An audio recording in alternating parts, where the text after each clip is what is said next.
दिल्ली की मुख्यमंत्री रेखा गुप्ता ने डीटीसी को लेकर बड़ी घोषणा की है। दरअसल दिल्ली में ईवी यानी इलेक्ट्रॉनिक व्हीकल को लेकर उन्होंने कहा कि दिल्ली में अब रूट के लिहाज से बसें चलाई जाएंगी। जहां ज्यादा भीड़ भाड़ है वहां ज्यादा बसें होंगी। हमारा टारगेट है कि 2026 तक 18,000 सरकारी इलेक्ट्रॉनिक व्हीकल चार्जिंग पॉइंट बनाएंगे और प्राइवेट मिलकर कुल 48,000 तक बनाए जाएंगे। जनता को भी इलेक्ट्रॉनिक व्हीकल की ओर लाया जाएगा। ईवी के लिए नई पॉलिसी बनाई जाएगी। 15 साल पुरानी गाड़ियों पर भी हम कार्रवाई करेंगे। आगे उन्होंने कहा कि दिल्ली के भीतर आने वाली गाड़ियों के लिए सरकार नई पॉलिसी बनाएगी। कैमरे के सहारे गाड़ियों की ट्रैकिंग की जाएगी। पूरे दिल्ली में 5,000 से ज्यादा कैमरे से ट्रैकिंग की जाएगी कि वाहन कहीं 15 साल से ज्यादा पुराने तो नहीं। यदि 15 साल से अधिक पुराने पाए गए तो उन पर कार्रवाई की जाएगी। दिल्ली की पिछली सरकार पर हमला बोलते हुए कहा कि सदन में जब भी सीएजी की रिपोर्ट आती है तब विपक्षी पार्टी के सदस्य बाहर चले जाते हैं।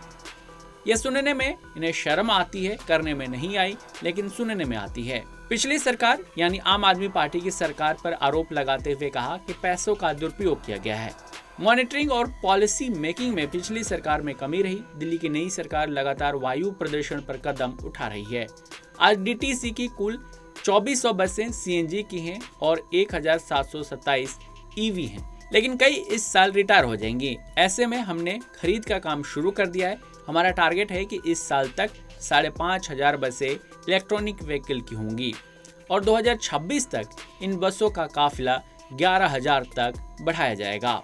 इसके साथ ही दिल्ली में बढ़ रहे प्रदूषण को नियंत्रण करने को लेकर भी अपनी योजना बताई। वायु प्रदूषण का बड़ा कारण डस्ट पार्टिकल है। ऐसे में रोड का समग्र विकास, गड्ढों को बंद करेंगे, पौधे लगाएंगे, योजनाबद्ध तरीके से डस्ट पार्टिकल को कम करने की बात कही। उन्होंने आम आदमी पार्टी के सरकार पर भी आरोप लगाते हुए कहा कि पिछली सरकार सिर्फ एमसीडी से बोलती थी करो, लेकिन सरकार पैसे नहीं देती थी और एमसीडी काम करती नहीं थी। अब बीजेपी की सरकार ने योजना बनाई है कि 1,000 वाटर स्प्रिंकल मशीनें दिल्ली की 250 वार्ड में चलाई जाएंगी।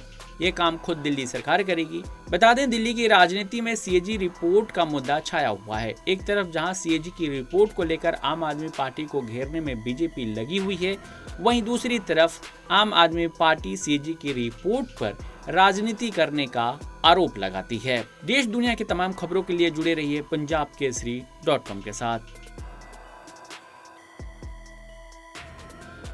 अगर आप ताज़ा खबरों के साथ हमेशा जुड़े रहना चाहते हैं तो अभी हमारे YouTube चैनल पंजाब केसरी दिल्ली को सब्सक्राइब करें।